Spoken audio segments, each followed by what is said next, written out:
लोगों से भी हमारा अनुरोध है कि मीडिया बंधुओं को भी अपना कार्य करने से आप ही के लिए यहाँ पर आए हैं और ये हम सबका हौसला बढ़ाने के लिए आपके बीच में आए हैं, इसलिए इनको भी अपना कार्य करने का हमें जिम्मेदारी निभानी है। मंच पर उपस्थित बहुजन समाज पार्टी के सभी सम्मानित नेतागण, इस कार्यक्रम की अध्यक्षता कर रहे श्री अनिल शर्मा जी, श्री राजकिशोर शर्मा जी जिला संयोजक प्रबुद्ध समाज, माननीय श्री बंसल जी पूर्व विधायक गाजियाबाद भाजपा, श्री महेश शर्मा जी, श्री अरुण त्यागी जी, कमल शर्मा जी, राधेश्याम त्यागी जी, मनोज शर्मा जी, चेयरमैन श्री हरिओम शर्मा जी, राजेंद्र शर्मा जी, कृष्ण तिवारी जी, बहुत बड़ी एक हमारे पास में लिस्ट है जिसमें कि हमारे पार्टी के भी सभी नेतागण हैं, जिला अध्यक्ष हैं वीरेंद्र जाटव जी, एडवोकेट जिला अध्यक्ष भी भाजपा के जो है वो हैं और लोग भी हैं। हम उन सबका नाम आपस एक ही साथ सम्मिलित करके अपनी बात शुरू करने के पहले यहाँ पर आए हुए बड़ी संख्या में बहुजन समाज पार्टी के सभी समर्थक और हमारा हौसला बढ़ाने के लिए और खास तौर से उसमें बढ़ चढ़ करके हर बार की तरह गाजियाबाद जब हमने कार्यक्रम किया है और खास तौर से अगर ब्राह्मण समाज के लोगों को वहां बुलाने का काम किया है, अनुरोध किया है, तो हमेशा बढ़ चढ़ करके आप आगे आए हैं और आज भी उसी तरीके से आप यहाँ पर इकट्ठा हैं, इसके लिए आप लोगों को भी बहुत बहुत धन्यवाद। और खास तौर से हमारे मीडिया के साथियों को जो कि इतनी बड़ी संख्या में यहाँ पर मौजूद है और हमारा ही नहीं आज पूरे प्रदेश का जो असली जो प्रदेश का आज माहौल है उसको हमारे साथ साथ मीडिया के बंधु भी पूरे प्रदेश के सामने लाने का काम कर रहे हैं, उनको भी बहुत बहुत धन्यवाद। अभी आपके सामने उत्तर प्रदेश के पूर्व मंत्री श्री नकुल दुबे जी, उन्होंने आपसे बहुत ही कम शब्दों में बात रखी और आपसे ये उन्होंने पूछने का कार्यक्रम किया कि क्या आप इस सरकार से जो 4.5 वर्षों से चल रही है उनके क्रियाकलापों से क्या आप संतुष्ट हैं? आपने जवाब दिया कि नहीं। ये जवाब जो आपने दिया है यहाँ पर, यही जवाब पूरे उत्तर प्रदेश में हम लोगों को सुनने को मिल रहा है। आज तो ये 22वां जिला है, हम लोग 23 जुलाई से शुरू हुए थे और उत्तर प्रदेश के हर जगह में जाने का एक संकल्प लेकर के हम लोगों ने अयोध्या से अपनी शुरुआत की थी और अयोध्या के बाद आज आपके यहाँ ये 22वां जिला है जब हम आपके बीच में आए और यहाँ से चल करके रोजाना हमारे 2 जिले हम लोग करते हैं और इसीलिए थोड़ा दूसरी मीटिंग में आपके बीच में आते आते थोड़ा सा विलंब हुआ, लेकिन चूंकि समय कम है और इस समय में पूरे प्रदेश का कार्यक्रम करना है तो इस वजह से हम लोगों ने योजना बना करके और जो पहले एक दिन में एक जिले की योजना थी उसको बदल करके एक दिन में 2 जिलों में करने का कार्यक्रम शुरू किया। भाइयों, आप जानते हैं कि गोष्ठी जो चल रही है, जो प्रबुद्ध समाज की गोष्ठी है, ये एक ऐसे वक्त में हम लोग उत्तर प्रदेश में कर रहे हैं, हर जिले में जाकर के, जहां पर आज के दिन पूरा प्रदेश परेशान है, घबरा रहा है और इस सरकार से, इस सरकार के जो आतंक है उससे परेशान होकर के और संकल्प ले रहा है कि हम इनकी बार इनको सबक सिखाने का काम करेंगे और इनको उठाव फेंकने का भी काम करेंगे। बहन मायावती जी की सरकार इस प्रदेश में दोबारा बनवाने का संकल्प लेकर के और पूरे प्रदेश में हर जिले में जहां हम जा रहे हैं लोग हमारे साथ में जोड़ रहे हैं। आपने भी देखा कि आज किस तरीके से उत्तर प्रदेश में खाली ब्राह्मण समाज के लोग नहीं, हमारे दलित समाज के भाई बहन, उनके साथ भी किस तरीके से व्यवहार होने का काम हो रहा है। पूरे प्रदेश में एक ऐसा माहौल बना रखा है जहां पर चाहे दलित समाज के भाई बहन हो और चाहे ब्राह्मण समाज के लोग हों, उनको इतना भयभीत कर दो, इतना डरा दो, इतना धमका दो कि वो चुपचाप होकर के अपने घरों में बैठ जाएं और इनके सामने अपना अपने हाथ पैर डाल करके और इनके सामने बैठ जाएं। लेकिन ये भूल जाते हैं कि एक तरफ हमारे दलित समाज के जो भाई बहन हैं, उनके सामने तो एक बार नहीं, दो बार नहीं, अनेकों बार इन्होंने इस तरह की कोशिश करी।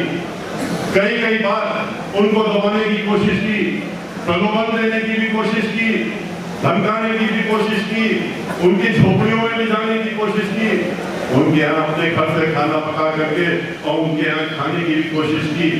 लेकिन वो लोग टस से मस नहीं हुए और वो एक चट्टान की तरह से बहन मायावती जी के पीछे उनके साथ में खड़े रहे और आगे भी खड़े रहेंगे। उनको हिलाने डुलाने की सारी इन्होंने कोशिशें बंद कर दी हैं। लेकिन ब्राह्मण समाज को इन्होंने तरह के पहले प्रलोभन, तरह के प्रलोभन तो इन्होंने पूरे सभी समाज के लोगों को दिए, ब्राह्मण समाज को भी देने का काम किया। लेकिन ब्राह्मण समाज के सामने धर्म का नाम भी लेकर के और उसको लेकर के भी आगे बढ़ने का काम किया, उनका वोट देने का काम किया, वोट भी लिया, नोट भी दिया। लेकिन अब क्या कर रहे हैं? अब चोट पहुंचाने का काम कर रहे हैं, गाड़ी रोकते हैं, आदमी से नाम पूछते हैं, अगर वो बताता है कि हम ब्राह्मण समाज के हैं तो कहते हैं कि गोली मार दो और उसको गोली मार देते हैं। अगर मजबूत किस्म का ब्राह्मण समाज उनकी नजर में आता है तो उसको मार दिया जाता है। और ये एक दो किस्से नहीं हुए, 4.5 वर्षों में जिस तरह से उत्तर प्रदेश में हो रहा है, किसी ने नहीं सोचा था कि ऐसा समाज इस समाज के साथ में इस तरीके से तो व्यवहार करेंगे। जिस तरीके से इन्होंने सरकार आते ही 5 ब्राह्मण समाज के नौजवान, जो हम लोगों के नौजवान युवक थे और साथी थे, रायबरेली में उनको उन्होंने मारने का काम किया, जलाने का काम किया, जला के मार दिया। उसके बाद उनकी झुग्गी झोपड़ी भी जलाने का काम किया। हम जब उनके घर गए, उसके पहले उनके मंत्री का बयान छपा था कि बयान ये छपा कि बहुत अच्छा हुआ इनको मार दिया गया, ये तो अपराधी थे, इनका ऐसे ही हश्र होना चाहिए था। और हमारी सरकार देखिए कितना अच्छा काम कर रही है, ऐसे अपराधियों को मारने का काम कर रही है। उनके घर में गए, उनके घर में अगर अपराधी थे तो कुछ तो घर में होता, घर में खाली 10 बाई 10 की झुग्गी झोपड़ी थी, उसके अलावा कुछ नहीं था, जिसको भी इन्होंने जलाने का काम किया। और इतना ही नहीं, इसके बाद इन्होंने एक एक करके शुरुआत जो की, उन्होंने चाहे बुंदेलखंड हो, चाहे महोबा में हो, जहां पर एक व्यापारी उसको रोक करके और गाड़ी में बैठा हुआ था अपनी, उसको गोली मारने का काम किया। और जब ब्राह्मण समाज का था और ब्राह्मण समाज के व्यक्ति को जब मार दिया तो कहा कि उसने तो आत्महत्या कर ली थी। और जब खुलासा हो गया, जब रिकॉर्डिंग सामने आ गई टेलीफोन की, तो पता लगा कि उसको तो मरवाने का काम किया था और अधिकारी ने गोली मारी थी। उस अधिकारी ने कहा कि प्रदेश छोड़ दो, प्रदेश छोड़ करके निकल जाओ और जब तक हम ना कहें वापस न आना। आज तक वो अधिकारी वापस नहीं आया, पकड़ा गया।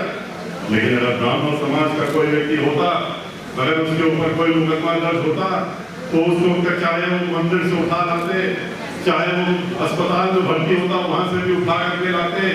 न कोई अदालत दिखाते हैं, न कोई कानून चलाते हैं, सीधे उसको उठा करके और कहते हैं गाड़ी में आ रहा था, गाड़ी फिसल गई और उसके बाद बाहर निकला और गोली मार दी। और एक दो नहीं, उन्नाव में, गोरखपुर में वरिष्ठ अधिवक्ता, उनको गोली मार दी। क्यों? क्योंकि वो मुखर थे, ब्राह्मण समाज के थे। उन्होंने मुखर होकर के विरोध करने का काम किया, उनको दिन दहाड़े गोलियों से मारने का काम कर दिया वरिष्ठ अधिवक्ता।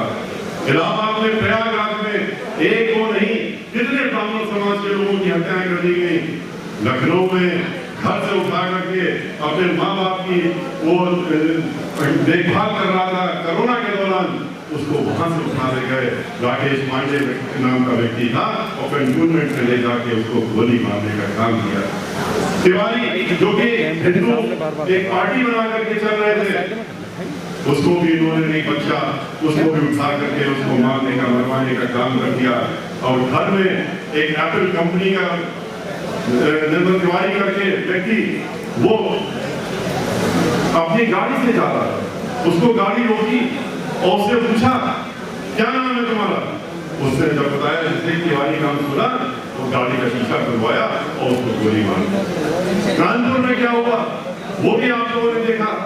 विक्रम कांड के नाम पे एक दो ब्राह्मण समाज के लोग नहीं, 50 ब्राह्मण समाज के लोगों को उस आसपास के जितने जिले क्षेत्र थे सबसे उठवा देने का काम किया। कहा कि ये मौका मत चूकना, इसमें जो भी मजबूत किस्म के ब्राह्मण हैं आसपास के जिलों में, चाहे वो इटावा हो, औरैया हो, फरुखाबाद हो, कानपुर हो, ना हो और आज लखनऊ हो, उसको उठा लो और उठा करके नामजद कर दो और नामजद करके गोली मार सकते हो तो गोली मार दो, वरना उसको जेल में सवाने का काम करो। 50 से ज्यादा लोग आज भी जेलों में बंद हैं। 16.5 साल की लड़की खुशी दुबे, उसका क्या अपराध था? वो तो एक दिन पहले शादी होके घर में आई थी, उसकी तो मेहंदी भी नहीं अभी सूखी थी, लेकिन उसको भी उठा ले गए और उठा लेकर के जाकर के ज्ञात स्थान पे मैंने रखा 7 दिनों तक। क्या किया क्या नहीं किया किसी को नहीं मालूम। जब शोर मचा कि वो जिसकी शादी हुई थी वो कहाँ गई, तब उसको ले जाके 7 दिन बाद जेल में बंद कर दिया। जब पता लगा ये तो नाबालिग है तो उसको रिमांड होम में बाराबंकी भेजा और रिमांड होम में जहां पर ये 48 लड़कियां 2 कमरों में रहती थी वहां ले जाकर के उसको बंद करने का काम किया। उसकी बेल ना हो इसके लिए निर्देश में लखनऊ से किसी हालत में खुशी दुबे की बेल नहीं होनी चाहिए, इसलिए उसके बेल न होने के लिए फर्जी सर्टिफिकेट बनवाया गया। पुलिस अधीक्षिका जो वहां की थी, जो रिमांड होम की अधीक्षिका थी, उससे एक पत्र लिखवाया अदालत के नाम में दाखिल कराने के लिए और कहा कि ये खुशी दुबे ये 47 लड़कियां कहती हैं जो साथ में रह रही हैं कि ये हमको धमकी देती है और धमकी देके कहती है कि अगर हम बाहर चले गए हमारी जेल हो गई तो हम बहुत बड़े दुर्दान अपराधी बन जाएंगे और उसके बाद हम तुम लोगों को भी उठवा लेने का काम करेंगे। ये कह करके उसकी बेल खारिज करवाई गई। घर में जो महिला काम करती थी उसको भी उठा ले गए और उसको तो उठा के लेकर गई। इन दोनों महिलाओं के जो जिनसे शादी हुई थी और उनके पति को भी गोलियों से उड़ा दिया और उसके बाद खुशी दुबे के पति को भी गोली से उड़ा दिया। 17.5 साल के लड़के को गोली से उड़ा दिया। हरियाणा से उठा करके लाए और कहा कि इटावा के पास वो भाग रहा था, गोली से मार दिया।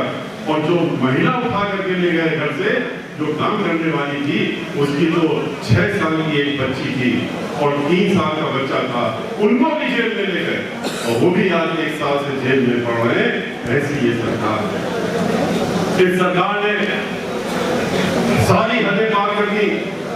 जब हाथरस में हम लोगों की बेटी, एक दलित समाज की बेटी, उसके साथ में पहले रेप होता है और रेप होने के बाद वो मर जाती है और जब वो मर जाती है तो उसके बाद वहां पर पीएसी लगा दी, बटालियन लगा दी, कर्फ्यू लगा दिया, मीडिया वालों को 2-2 किलोमीटर तक दौड़ा करके भगाया कि तस्वीर में खींचने पाए और उनके घर वालों को एक जंगले में अंदर रख करके बंदी बना दिया और कहा, वो लोग चीखती रही, उसकी माँ चीखती रही, चिल्लाती रही कि हमको जो है कम से कम अंतिम दर्शन तो करा दो अपनी लड़की के, अंतिम संस्कार करने का मौका दे दो। लेकिन नहीं, क्योंकि लखनऊ से निर्देश था, वहां से बैठ करके मॉनिटर हो रहा था, देखा जा रहा था कि डीएम साहब क्या कर रहे हैं। डीएम साहब से कहा खुद स्वयं खड़े होकर के और ये देखिए कि किसी भी हालत में इस लड़की का शरीर, मृत शरीर उनके माता पिता को नहीं मिलना चाहिए और उसको रात के 2 बजे अंधेरे में वहां पर मिट्टी का तेल डाल करके जलाने का काम किया। पूरा देश शर्मसार हुआ। उत्तर प्रदेश तो हुआ ही, पूरा देश और पूरे विश्व में हम लोगों को अपना सर झुकाने के लिए मजबूर होना पड़ा। ये ऐसी सरकार है जिसने विकास के नाम पे तो कुछ नहीं किया, सिर्फ और सिर्फ उत्तर प्रदेश में विनाश फैलाने का काम किया। इन्होंने वही सब करने का काम किया जो समाजवादी पार्टी ने पहले किया था। समाजवादी पार्टी को उखाड़ के जब फेंकने का काम हुआ था 2007 में, याद करिए कि किस तरीके से समाजवादी पार्टी ने पूरे प्रदेश में आतंक फैला रखा, किस तरीके से ब्राह्मण समाज के ऊपर वो प्रहार कर रहे थे। और 2012 से 17 भी याद करिए किस तरीके से समाजवादी पार्टी के मुखिया का बयान अखबार में छपा था उन्होंने भरी सभा में अपने अंदर कहा था कि ब्राह्मण समाज के लोगों का किसी भी तरह का कोई काम नहीं होना चाहिए। दलित समाज के साथ में तो खुलेआम अत्याचार करते ही थे, उन्होंने ब्राह्मण समाज के लिए भी कहा कि इनके साथ इनका कोई काम नहीं होना चाहिए। और इतना ही नहीं, इतना बेइज्जत किया था ब्राह्मण समाज के जो उनके मंत्री थे राजाराम पांडे जी प्रतापगढ़ के, जो अपने को संस्थापक कहते थे समाजवादी पार्टी का, कि उनका मंत्रालय तो छीना ही छीना, उनका घर भी छीन गया था और पब्लिकली बेइज्जती की, सबके सामने सार्वजनिक रूप से बेइज्जती की। और उसके बाद नतीजा क्या निकला, इतना दुख हुआ उनको, इतना अफसोस हुआ बेइज्जती होने के बाद कि घर जाते जाते उनको अपना दिल का दौरा पड़ा और उनकी मृत्यु हो गई। ये वो सरकार है ये वो पार्टी है जिसके दौरान में कन्नौज के छिबरामऊ से नीरज मिश्रा नाम के नवयुवक का इन्होंने सर कटवा करके लखनऊ दर्शन करने के लिए मंगवाया था। ये भी सबको याद है, अखबारों और मैगजीनों में छपा था। और ये सब देखते हुए जिस तरीके से जब 2007 के पहले सरकार चल रही थी, इनका माहौल था, और जिस तरह से ब्राह्मण समाज के ऊपर उत्पीड़न हो रहा था समाजवादी पार्टी का, वो याद करिए और अभी का याद करिए तो आपको लगेगा कि समाजवादी पार्टी और भारतीय जनता पार्टी खाली झंडा अलग अलग है, पर एक झंडे के एक तरफ समाजवादी पार्टी और दूसरे तरफ भारतीय जनता पार्टी। इनके क्रियाकलाप ब्राह्मण समाज के लिए, दलित समाज के लिए, उनके उत्पीड़न के लिए दोनों का एक ही चेहरा है, एक ही सिक्के के ये दो पहलू हैं और एक ही तरह का कार्य करते हैं। लेकिन आपको ये भी याद होगा जब 2007 में आपने इनको खाड़ फेंकने का संकल्प लिया था, तो उस समय ब्राह्मण समाज का क्या व्यवस्था थी और क्या उत्तर प्रदेश में उनके हाल में किसी छुपा नहीं है। उस समय सिर्फ 5 ब्राह्मण समाज के लोग विधानसभा में थे, 3 बहुजन समाज पार्टी से थे, 0 पर पहुंच गए थे, धीरे धीरे लिप्त हो रहे थे। जहां तक राजनीति का सवाल उठता है, उस समय हम आपके बीच में आए थे जब बहन मायावती जी ने हमको राज्यसभा भेजने का काम किया था और पार्टी का राष्ट्रीय महासचिव बनाया था। हम पूरे प्रदेश में ब्राह्मण समाज के बीच में गए थे, जैसे अभी जा रहे हैं, और हर जिले में गए थे और हर जगह में जाकर हमने आप लोगों से कई बातें की थी। 2-3 बातें बहुत महत्वपूर्ण की थी जो दोबारा दोहराना चाहते हैं आपको याद दिलाने के लिए। हमने कहा था, जब लोगों ने कहा कि इसका कोई अब उपचार नहीं बचा, हमको खत्म हुए, अब हम 0 पे पहुंच रहे हैं, हमने कहा इसका कारण ढूंढिए। आप लोग तो बुद्धिजीवी कहलाते हैं और बुद्धिजीवी होते हैं, बुद्धिजीवी अगर है तो अपनी बुद्धि का इस्तेमाल करिए, और बुद्धि का जब आप इस्तेमाल करेंगे तो आपको अपने आप कारण पता लग जाएगा कि आज इस स्थिति पे हम लोग क्यों पहुंचे।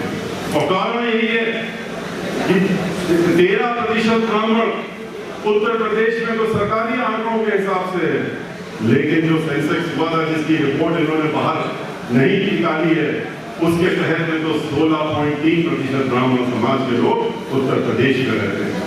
16.3% ब्राह्मण समाज जहां रहता हो, 25 करोड़ लोगों के बीच में लगभग 3 करोड़ से ज्यादा ब्राह्मण समाज के लोग उत्तर प्रदेश में रहते हैं, फिर भी ऐसी स्थिति क्यों, इस पे गंभीरता से विचार करना चाहिए।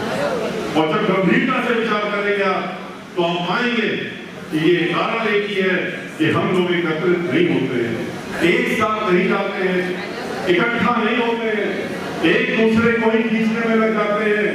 मेरा ये काम व्यक्तिगत हुआ कि नहीं हुआ, अगर नहीं हुआ तो हम फिर नहीं है साथ में। इन सब चीजों में हम लोग लग जाते हैं।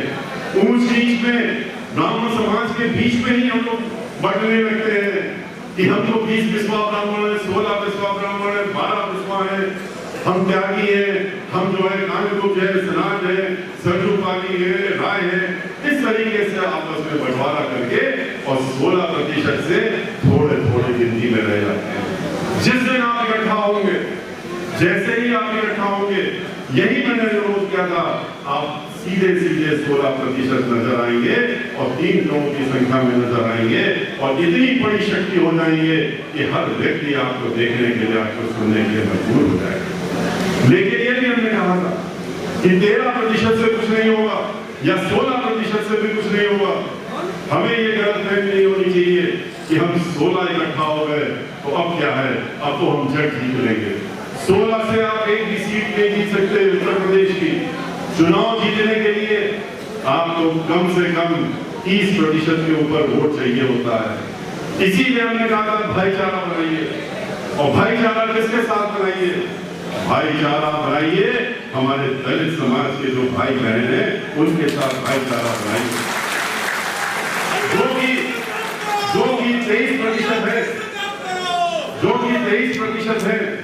और 23% के साथ जब आप भाईचारा बनाएंगे तो 23 और 16 मिलकर के आप अपने आप ही इतने मजबूत हो जाएंगे कि आप 40 के करीब पहुंच जाएंगे, जिससे आप पूरी हर चीज पे भारी होने का काम करेंगे। और उन 23 के साथ में पहले से ही, चाहे वो पिछड़ा वर्ग हो, अति पिछड़ा वर्ग हो, अल्पसंख्यक हो, वो लोग पहले से ही जुड़े हुए हैं। तो जब आप इकट्ठा होंगे, एक साथ होंगे, भाईचारा बनाएंगे, तो आप अपनी ताकत का एहसास कर सकेंगे। खुशी की बात है, लोगों ने उस समय समझा और इकट्ठा हुए, एक साथ हुए। और जब एक साथ हुए तो हम लोगों ने 9 जून 2005 को एक बड़ी सभा लखनऊ में की, जिसमें कि 5 लाख से ज्यादा ब्राह्मण समाज के लोग इकट्ठा हुए थे। और उसमें बहन मायावती जी मुख्य अतिथि के रूप में आई थी। हम लोगों ने उनको जब वो आई थी तो गणेश जी की एक प्रतिमा भेंट की थी। और आपको याद होगा, गणेश जी की प्रतिमा को हाथ में लेकर के जो पहले शब्द उन्होंने बोले थे, उन्होंने यही कहा था कि हाथी नहीं गणेश है, ब्रह्मा विष्णु महेश है।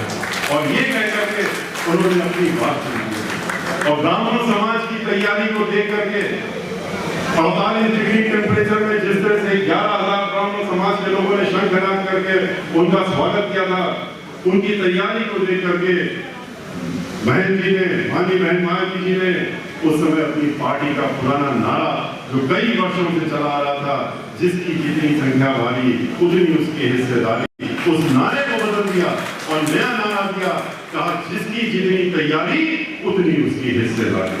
और उन्होंने उस नारे के तहत में ब्राह्मण समाज को बढ़ चढ़ करके उन्होंने आगे चुनाव मानने का भी काम किया। 40 सीटें लड़वाया था, पहले 85 सीटों पर लड़वाया। और जहां 3 जीते थे, 45 लोग ब्राह्मण समाज के जीत कर विधानसभा में पहुंचे थे। और इतना ही नहीं, क्योंकि ब्राह्मण समाज में भी जो सुरक्षित सीटें थी उसमें अपनी पूरी ताकत छोड़ दी। उन्होंने अपना तन मन धन लगा करके उन सीटों पे अपना वोट डलवाने का काम किया। तो उसका नतीजा भी सामने आया, वो भाईचारा भी सामने आया। और वो इस तरीके से आया नतीजे के साथ में कि जहां 16 सीटें जीते थे पहले, जो सुरक्षित सीटें थी, 16 सीटों की जगह अब की बार हम लोग 2007 में 62 सीटें जीते थे। 62 सीटों में हमारे भाई बहन जीत के आए। और उत्तर प्रदेश की पूर्ण बहुमत की सरकार 17 वर्ष बाद रही। बहन मायावती जी ने ब्राह्मण समाज ने चूंकि बढ़ चढ़ करके अपना योगदान दिया था, उन्होंने भी सम्मान देने का जो वादा किया था, उन्होंने बढ़ चढ़ करके देने का काम किया। यहाँ तक कि जितना हमने भी नहीं सोचा था, उससे ज्यादा बढ़ चढ़ करके उन्होंने दिया। उन्होंने ब्राह्मण समाज के लोगों को 15 कैबिनेट मंत्रालय दिए, मजबूत मंत्रालय दिए। श्री नकुल दुबे भी उसी में से एक हैं। उन्होंने 35 लोगों को ब्राह्मण समाज के मंत्री का, कैबिनेट मंत्री का दर्जा देते हुए उनको चेयरमैन बनाया। 15 से ज्यादा एमएलसी बनाने का काम किया। विधान परिषद का अध्यक्ष ब्राह्मण समाज का बनाया। उन्होंने आधा दर्जन लोकसभा में ब्राह्मण समाज के लोग भेजे। हमको उन्होंने राज्यसभा में नेता बनाया, उप नेता भी ब्राह्मण समाज का उन्होंने लोकसभा में बनाया।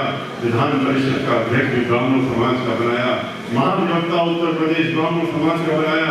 उन्होंने लगभग 5000 सरकारी वकील पूरे उत्तर प्रदेश में उच्च न्यायालय से लेकर जिला न्यायालय तक ब्राह्मण समाज के वकीलों को सरकारी वकील बनाया। उनका मेहनताना भी 10 गुना बढ़ा करके एक सम्मानजनक मेहनताना पहुंचाने का काम किया। उन्होंने चाहे अधिकारी हो, चाहे और कोई हो, हर जगह उन्होंने ब्राह्मण समाज को फिर उनका स्थान देने का काम किया। उन्होंने जब सर्वजन को दिया, हर जो उनका नारा था और जो हमारी पार्टी का नारा आज भी है और जो हमारा उद्देश्य भी है कि सर्वजन हिता है, सर्वजन सुखा है, उसके तहत में उन्होंने सभी लोगों को, जब हर जाति, हर धर्म के लोगों को उन्होंने उचित स्थान देने का काम किया, तो ब्राह्मण समाज को भी पीछे छोड़ने का काम नहीं किया। उन्होंने अपनी उस सरकार में, चूंकि पूर्ण बहुमत की सरकार बनी थी, उन्होंने विकास की छड़ी लगा दी। याद करिए 29,000 गांव उन्होंने, डॉक्टर अम्बेडकर गांव उन्होंने उनका समग्र विकास किया था। 28,000 उन्होंने प्राइमरी स्कूल बनाने का काम किया था। 5,000 उन्होंने हाई स्कूल और इंटरमीडिएट के स्कूल बनाने का काम किया था। उन्होंने 6 अंतरराष्ट्रीय यूनिवर्सिटी देने का काम किया, जिसमें से एक विकलांगजनों के लिए डॉक्टर शकुंतला मिश्रा के नाम से लखनऊ में उन्होंने एक ऐसी यूनिवर्सिटी दी जो पूरी दुनिया में अपने आप में एक है, जहाँ खाली विकलांगजनों के लिए उन्होंने रिजर्वेशन करके उनके लिए अलग से यूनिवर्सिटी बनाने का काम किया। उन्होंने पहली यूनिवर्सिटी अरबी फारसी उत्तर प्रदेश की लखनऊ में बनाने का काम किया।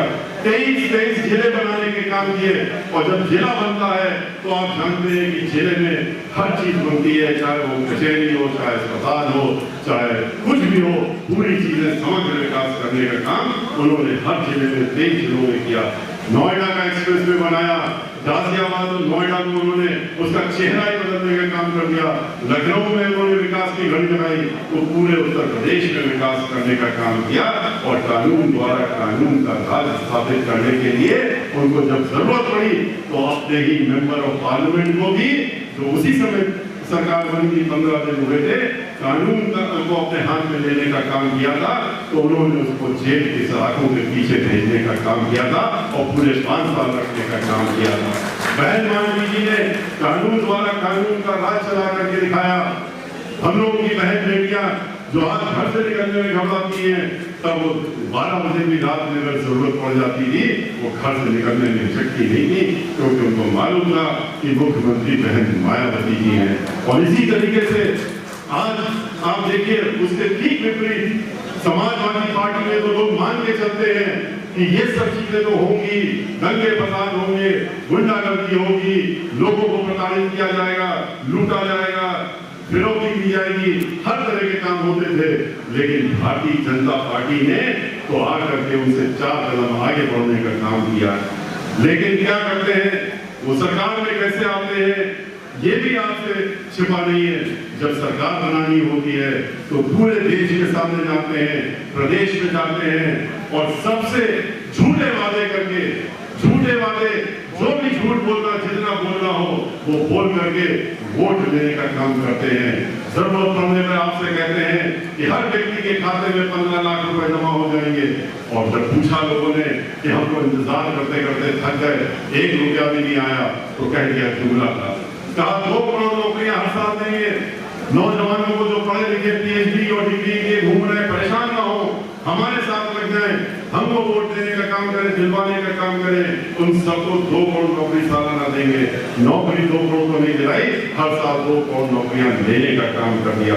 और जब नौजवानों ने पूछा इस झूठे वादे का क्या हुआ, हमारी नौकरी कहाँ गई, तो उनसे कहते हैं कि आप पढ़े लिखे हो, आप जाओ और ढोंचा लगाओ और ढोंचे में आप पकौड़ा बेचने का काम करो, उसके द्वारा अपनी कमाई करने का काम करें। पढ़े लिखे लोगों से जो PhD डिग्री जिनसे आपने वोट लेते समय तो कहा था कि हम आपको नौकरी देंगे, फिर आप उनसे कहते हैं कि नहीं अब नौकरी नहीं, अब आप पकौड़े बेचने का। पकौड़ा बेचना कोई खराब चीज नहीं होती। हमारी पार्टी तो गरीबों के ही साथ खड़ी रहती है, दिन रात उनके साथ से होती है। लेकिन झूठा वादा तो नहीं करना चाहिए पढ़े लिखे लोगों से कि हम तुम्हें नौकरी देंगे, और नौकरी देने के बाद ये बात करते हो। और नौकरियां क्यों गई, इसके पीछे भी क्या कारण है, ये भी किसी से छुपा नहीं है।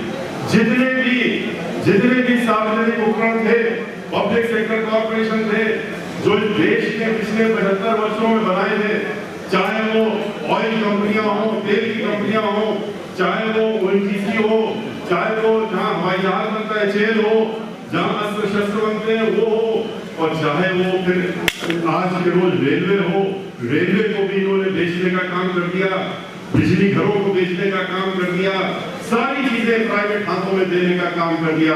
और जब प्राइवेट हाथों में दे दोगे तो नौकरियां तो यहीं पर मिलती थी, बैंकों को भी प्राइवेट हाथ में दे दिया, तो नौकरी कहां से मिलेगी नौजवानों को। नौकरी का स्कोप ही खत्म कर दिया इन्होंने। अब तो ठेकेदारी में नौकरी होगी, जिसको ठेकेदार चाहेगा उसको नौकरी देंगे, जिसको नहीं चाहेगा उसको निकाल के बाहर भी कर देगा। तो ये वो सरकार है जिसने पूरे देश को बेचते बेचते इनके जो उद्योगपति है चहेते, जिन्होंने इनको 1000 करोड़ रुपए चंदे में दे रखे हैं, बहुत साथ देते हैं, क्योंकि चुनाव लड़वाना है, लड़वाने के लिए देते हैं उनको। उन्होंने इनसे कहा कि सब कुछ तो मिल गया, अब तो देश हमने लूट लिया, अब देश को हम ही चलाएंगे, लेकिन अभी एक चीज नहीं मिली है और वो है जमीन। और जमीन कैसे मिले? तो उन्होंने कहा किसानों की जमीन हमको दिला दो, और इसीलिए ये 3 कानून लाए गए। ये किसान बेवजह सड़कों पे नहीं है, ये बेवजह पार्लियामेंट को नहीं घेर रहे, हम लोग भी बेवजह रोज वहां पार्लियामेंट में धरना प्रदर्शन नहीं कर रहे हैं। ये 3 कानून पढ़ के देखिए, ये ऐसे कानून है जो किसानों के लिए आत्महत्या करने के बराबर है। इनके अंदर आपको ठेके में जमीन देनी पड़ेगी, और जब ठेके में जमीन देंगे वो बड़े बड़े उद्योगपतियों को वो जमीनों को सरकार ठेका दे देंगे, उसके एवज में कहते हैं कि हम उपज का पैसा देंगे। उसमें भी जो मिनिमम जो न्यूनतम है उसका कोई कानून में नहीं लिखा कि न्यूनतम पैसा मिलेगा, लेकिन भाषण में कहते हैं न्यूनतम दिलाने का काम करेंगे। जब कानून में नहीं लिखा है तो कहां से मिलेगा? लेकिन उसके बाद 1 साल देंगे पैसा, 2 साल देंगे, तीसरे साल से क्या होगा? आज अब की बार बाढ़ आ गई, अब की बार सूखा पड़ गया, अब की बार आपकी फसल अच्छी नहीं थी, आपने बीज अच्छा नहीं किया था, इस तरह से कह करके धीरे धीरे क्या होगा कि उनको पैसा मिलना बंद हो जाएगा, वो झगड़ा करते रह जाएंगे, और उसके बाद उनकी जमीनें ये उनके हाथों में चली जाएंगी, और जिंदगी भर के लिए जमीनों से भी वो बेदखल हो जाएंगे। ये नियत है इनका असली चेहरा पहचानिए। चेहरे के पीछे जो मुखौटा है आगे कुछ और है, और मुखौटे के पीछे चेहरा है वो कुछ और है। इनकी सोच तो खाली उद्योगपतियों के साथ में मिली हुई है, और इसीलिए सारी नीति होती है। और वोट लेना होता है तो आपसे झूठे वादे के साथ साथ में ब्राह्मण समाज को खास तौर से भटकाने के लिए धर्म के नाम पे वोट मांगने लगते हैं। कहते हैं रामलला के नाम पे वोट दे दो। अरे हम ही तो रामलला के ठेकेदार हैं, और हम मंदिर बनवाने का काम कर रहे हैं। लेकिन अब तो वो चेहरा भी सामने आ गया, अब तो वो मुखौटा भी हमने उखाड़ दिया इनका। हम 23 तारीख को अयोध्या गए थे। अयोध्या जब गए हम, तो हमें बाद में समझ में आया कि हमको क्यों रोक रहे थे, और जो मीडिया से कह रहे थे इससे सवाल पूछो कि ये अयोध्या क्यों आए हैं, अयोध्या से क्यों का कार्यक्रम शुरू कर रहे हैं, इनका अयोध्या से क्या लेना देना, ये सवाल पूछे गए मुझसे। और वो तो बाद में पता लगा कि क्यों पूछे जा रहे थे, क्योंकि धर्म के नाम पे वोट लेते हैं, धर्म के नाम पे नोट लेते हैं, और उसके बाद आपको चोट पहुंचाते हैं, और कहते हैं कि हम तो धर्म के ठेकेदार हैं। वहां पर जब गए तब पता लगा कि 93 से लेके पूरा देश जानता, पूरी दुनिया जानती है कि 93 से लेके आज तक इन्होंने 1-2 हजार करोड़ नहीं, लाखों करोड़ रुपए इकट्ठा किए राम मंदिर के नाम पे, पूरे देश से, विदेशों से भी, डॉलर में भी इकट्ठा किए। वो रुपया कहां गया? अगर वो रुपया आपके पास है तो आप मंदिर बनाने में क्यों नहीं इस्तेमाल करते हैं? आप दोबारा से जब माननीय सर्वोच्च न्यायालय का निर्णय आया, तो निर्णय आने के बाद आपने तो कुछ नहीं किया, सर्वोच्च न्यायालय ने निर्णय दिया, और निर्णय देने के बाद आपने क्या किया? उसके बाद फिर से 1.5 साल हो गया। साल भर पहले आप वहां पर गए थे, और जाकर के भूमि पूजन का एक नाटक सा हुआ कि भूमि पूजन कर रहे हैं। कौन सी भूमि पूजन हुई थी? दोबारा से आप लोग उठा करके देखिए पुरानी तस्वीरें और वीडियो में, भूमि पूजन की नहीं हुई थी।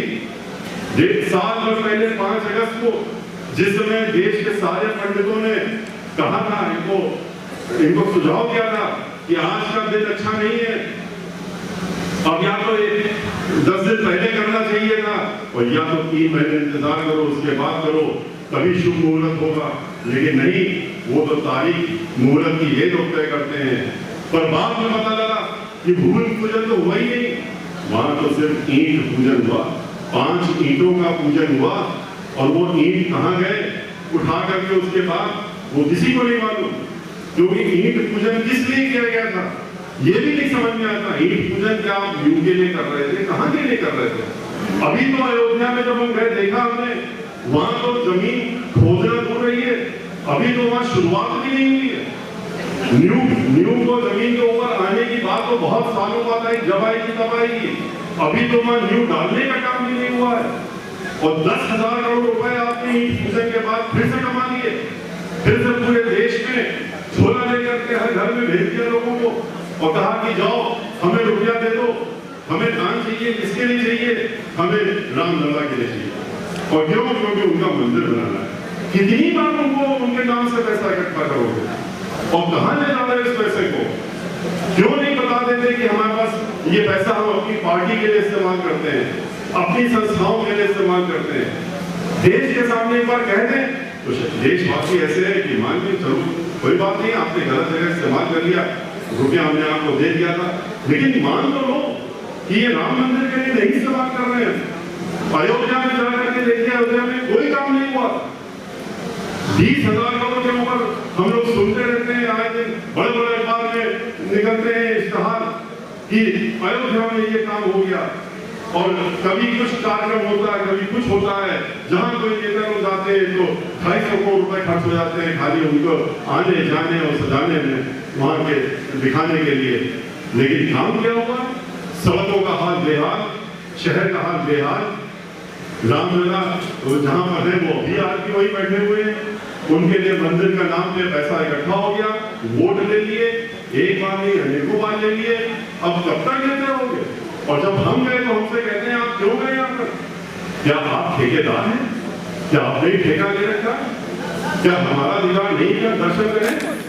हम तो ब्राह्मण समाज में हम भी जन्मे हैं, ये लोग तो ब्राह्मण समाज को किनारे कर रहे हैं। हम तो ब्राह्मण समाज में है जहाँ हमें संस्कार डाल दिए जाते हैं बचपन से, हर ब्राह्मण के अंदर संस्कार डाला जाता है। और जनेऊ होते होते तो हम लोगों के इतने संस्कार हो जाते हैं, 7वां संस्कार होता है।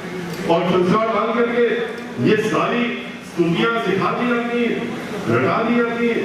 भगवान श्री राम हो, श्री हनुमान जी हो, देवी माँ हो, शिव जी हो, सबकी याद करा दी जाती है। और कहा जाता है गायत्री मंत्र तो तभी दिया जाता है जब जनेऊ होता है, लेकिन बाकी चीजें तो दिखाई नहीं। और हम लोग घर से निकलने के पहले वर्जित हैं, जब तक आप स्नान करके पूजा न करिए घर से बाहर नहीं निकल सकते।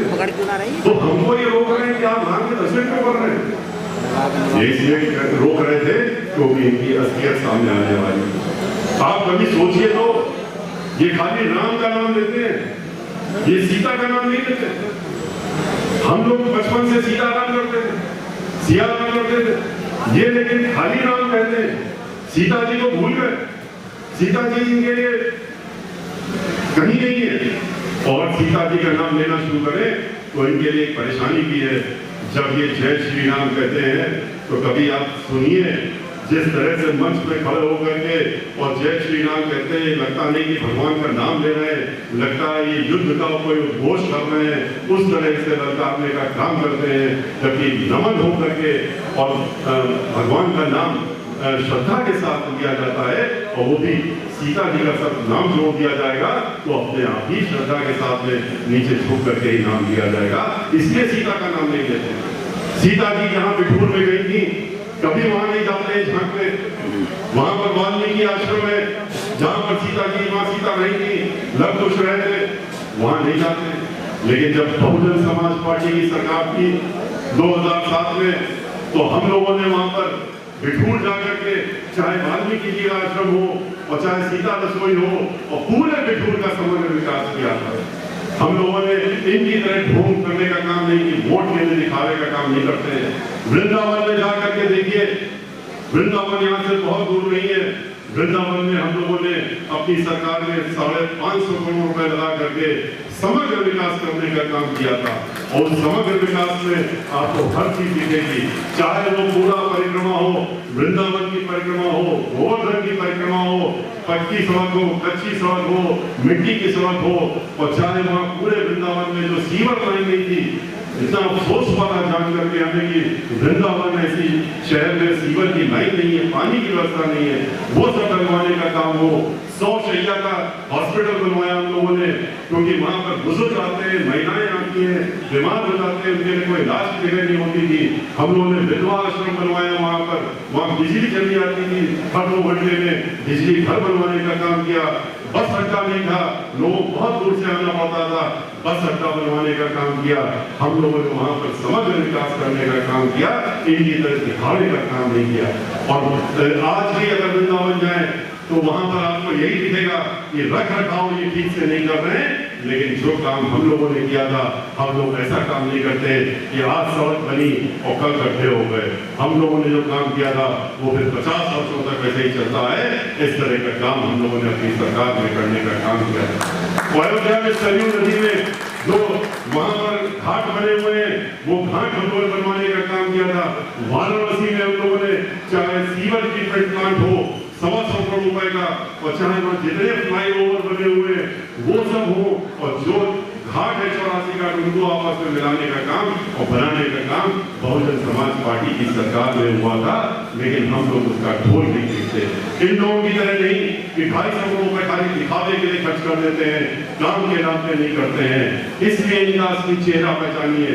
तभी हम कह रहे हैं कि धर्म के नाम पे जो ये अधर्म कर रहे हैं, इनको उस अधर्म से रोकने का काम करिए, और इनको सही रास्ता दिखाने के लिए इनको सत्ता से बाहर करने का काम करना के दायित्व अब पूरे समूचे उत्तर प्रदेश के ब्राह्मण समाज का हो गया है। जिस तरीके से आपने 2007 में इनको अपनी सरकार बनवाई थी, अब दोबारा वक्त आ गया है कि इन सब चीजों को ध्यान में रख करके और गांव-गांव में पहुंचा करके इन बातों को अपने तक सीमित न रख करके सबके बीच में ले जा करके निडर होंगे और इनसे भयभीत न हो करके ये डराने की, धमकाने की और धमकाने की जो इनकी आदत है, उससे डरने की जरूरत नहीं है। क्योंकि आप लोग जो हैं वो डरने वाली, वो डरने का काम तो आपके खून में भी नहीं है, तो इससे डरना नहीं चाहिए, क्योंकि आप भगवान श्री परशुराम जी के वंशज हैं। और इसलिए इकट्ठा होकर के, एक साथ होकर के, भाईचारा बना करके, सब समाज को सरकार बनाने के लिए सब जन को एक साथ लेकर के आपस में, आपको मालूम है कि जब माननीय बहन जी की सरकार होती है तो कैसा सौहार्द रहना, सौहार्द रहता आपस में सब लोगों का, कोई दंगा नहीं, कोई फसाद नहीं, सब मिल करके रहते हैं। क्योंकि दंगे होते नहीं है, दंगे तो कराए जाते हैं, वोट के लिए कराए जाते हैं, राजनीति के लिए कराए जाते हैं। और इसीलिए जब माननीय बहन जी की सरकार होती है तो कोई दंगा नहीं होता है। इसलिए हमारा आपसे अनुरोध है कि आप एकत्रित होकर के जिस तरीके से आप लोग हमारा पूरे प्रदेश में जहां जहां जा रहे हैं, उत्साह आ रहे हैं, उसको खाली वहीं पर ठंडा मत करिए, अपने हमारे कार्यक्रम तक इसको आगे ले जाइए और आगे ले जा करके बढ़ाने का काम करिए। और अब की बार उत्तर प्रदेश में आने वाले चुनाव जो अगले साल है उसमें अपनी सरकार बनाइए, बहुजन समाज पार्टी की सरकार बना करके बहन मायावती जी को अपनी बार 5वीं बार उत्तर प्रदेश का मुख्यमंत्री बना करके आप यहाँ पर फिर से अमन चैन लाने का काम करिए। इसी के साथ मैं अपनी बात समाप्त करता हूँ, आपसे विदा लेता हूँ। जय भीम, जय भारत, जय भारत।